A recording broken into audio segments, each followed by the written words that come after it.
Hello friends, आज हम start करेंगे क्लास 10 एनसीईआरटी सिविक्स के chapter gender, religion and caste का 8th मॉड्यूल। फ्रेंड्स, पिछले मॉड्यूल्स में हमने रिलीजन, कम्युनलिज्म एंड पॉलिटिक्स के बारे में पढ़ा था। आज इस मॉड्यूल में हम पढ़ना शुरू करेंगे कास्ट एंड पॉलिटिक्स के बारे में, और इस मॉड्यूल पर हम बेसिकली फोकस करेंगे कास्ट इनइक्वालिटीज पर।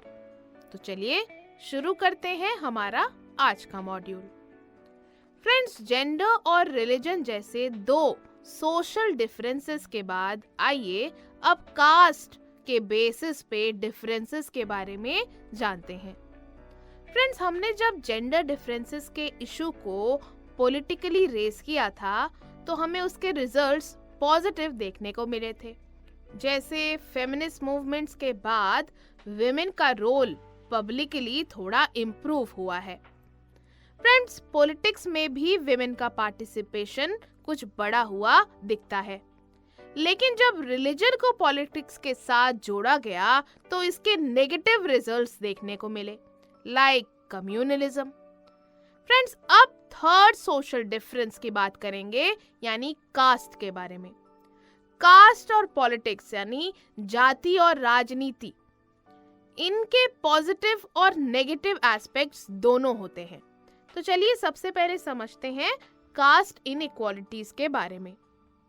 फ्रेंड्स, जेंडर और रिलीजन की तरह कास्ट डिवीजन यूनिवर्सल या कॉमन नहीं है, बल्कि ये जो डिवीजन है कास्ट डिवीजन यानी जाति के बेसिस पे डिवीजन सोसाइटी में, ये इंडिया में पेक्यूलियर है, यानी इंडिया में कास्ट डिवीजन अलग जगह रखता है, स्पेशल है। फ्रेंड्स, हर सोसाइटी में किसी ना किसी तरह की सोशल इनइक्वालिटी होती है, जैसे कोई गरीब होता है, कोई अमीर होता है। तो इस तरह की सोशल इनइक्वालिटी हर सोसाइटी में होती है, एग्जिस्ट करती है। फ्रेंड्स, ऐसे ही कुछ तरह के डिवीजन ऑफ लेबर भी होते हैं, यानी काम अलग अलग लोगों में या ग्रुप्स में डिवाइडेड होता है। फ्रेंड्स, ज्यादातर सोसाइटीज में occupations generation to generation pass होती जाती है। फ्रेंड्स, कास्ट सिस्टम इन्हीं डिविजन्स का एक एक्सट्रीम फॉर्म है। फ्रेंड्स, कास्ट सिस्टम बाकी सोसाइटी से अलग इसीलिए था क्योंकि इस सिस्टम में ऑक्यूपेशंस का हेरिडिटरी डिवीजन रिचुअल से यानी रीति रिवाजों से अप्रूव किया जाता था।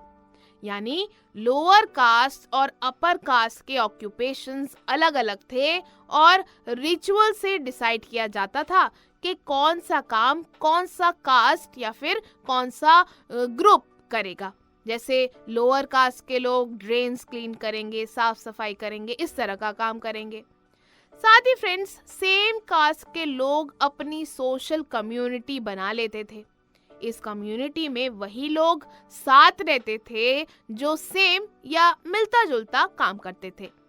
ऐसे में सेम कास्ट के लोग ही आपस में मैरिज किया करते थे और किसी दूसरी कास्ट के लोगों के साथ खाना पीना भी नहीं करते थे। सो फ्रेंड्स, कास्ट सिस्टम जो है बेसिकली आउटकास्ट ग्रुप्स के अगेंस्ट भेदभाव करता था और उनको सोसाइटी से अलग रखता था।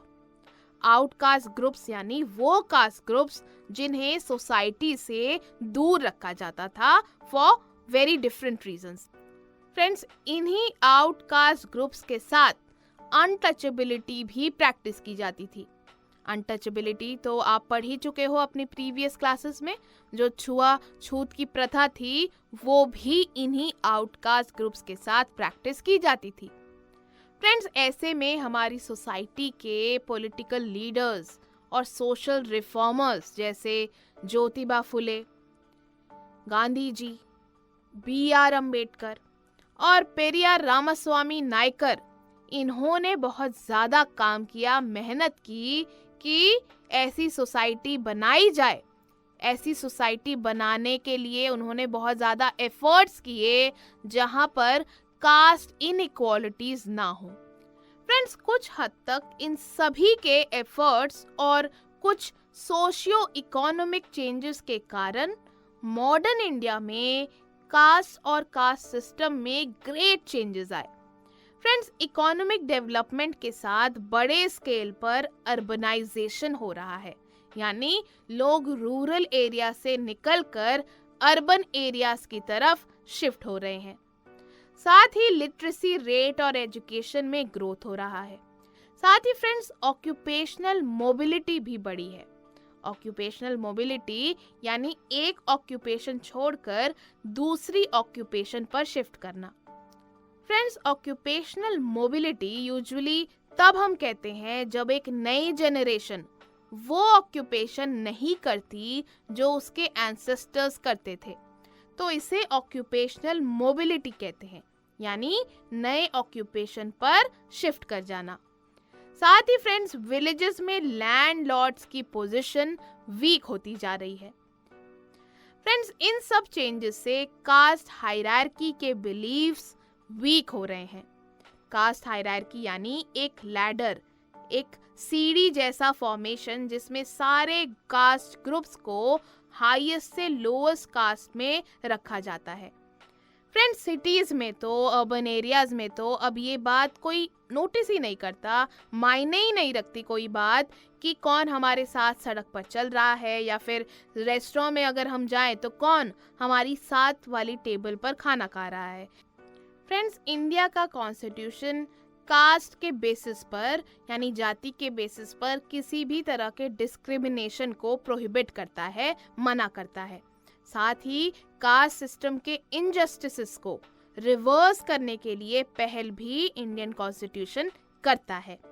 फ्रेंड्स, अगर कोई 100 साल पहले के इंडिया को आज देखे तो उसके लिए ये सरप्राइज होगा कि कंट्री में कितने ज़्यादा चेंजेस आ गए हैं जो हमें आगे प्रोग्रेस करने में मदद करते हैं। फ्रेंड्स, ये सारे चेंजेस तो हुए हैं, पॉजिटिव बदलाव ज़रूर देखने को मिले हैं, लेकिन इन तमाम चेंजेस के बाद भी कास्ट सिस्टम पूरी तरह से ख़त्म नहीं हुआ है, पूरी तरह से डिसॉल्व नहीं हुआ है।